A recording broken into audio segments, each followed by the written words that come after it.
আমি অডিশন দিই না। ভাই আমাকে খেলাতে চাইলে খেলাও, না খেলাতে চাইলে নাই।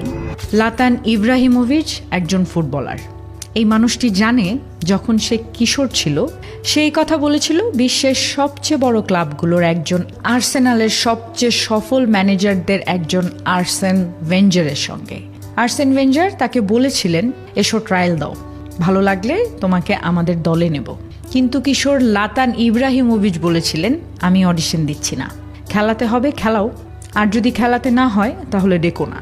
এত আত্মবিশ্বাস, এত অহংকার, ভাবুন একবার। এই ছেলে গরিবিতে বড় হয়েছে, তার নাক বড় ছিল এবং তার এই বড় নাকে ইনসিকিউরিটি ছিল। কথা বললে লজ্জা পেত, তাই সঠিকভাবে কথাও বলতে পারতো না। কিন্তু সে তার একটি গুণকে এত শক্তিশালী করেছিল এবং তার ফুটবলকে এত প্রভাবশালী করে তুলেছিল যে তারপরে আর কিছুই দরকার ছিল না বিশ্বজয়ের জন্য। সে যে কারো চোখে চোখ রেখে বলতে পারত, আমি লাতান ইব্রাহিমোভিচ, আমি আমার শর্তে খেলবো এবং জিতবো। Lions, they don't compare themselves with humans. প্রশ্ন আসে, এদের সাথে তুলনা করো না। দুনিয়ার এমন কি কোনো বড় ক্লাব আছে যেখানে সে ছন্দ তুলেনি?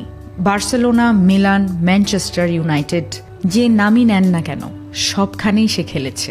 এক আন্তর্জাতিক ম্যাচে সে 30 গজ দূর থেকে বাইসাইকেল কিক মেরেছিল। সে 30 গজ দূর থেকে ভাবলেই কাজটা হয়ে যেত এবং তার জন্য সেটা ছিল ততটাই সহজ। সে বড় বড় কথা বলতো, কেউ মজা করতো না, কেউ হেসেও ওড়াতো না।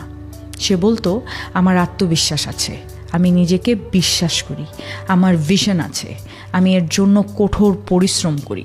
I have confidence, I believe in myself, and I have a vision and I work hard for it. আর এই আত্মবিশ্বাসের কাজই হলো নিজেকে প্রমাণ করা। আপনার কর্নারে শুধুমাত্র একজন প্রয়োজন, আর সেটা হলো আপনি নিজে।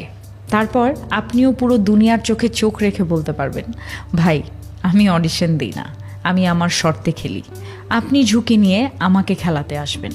এবং এই কথাটি বলার মতো আত্মবিশ্বাস আপনার ভেতরে থাকতে হবে, ঠিক যেমনটা লাতান ইব্রাহিমোভিচের ভেতরে ছিল।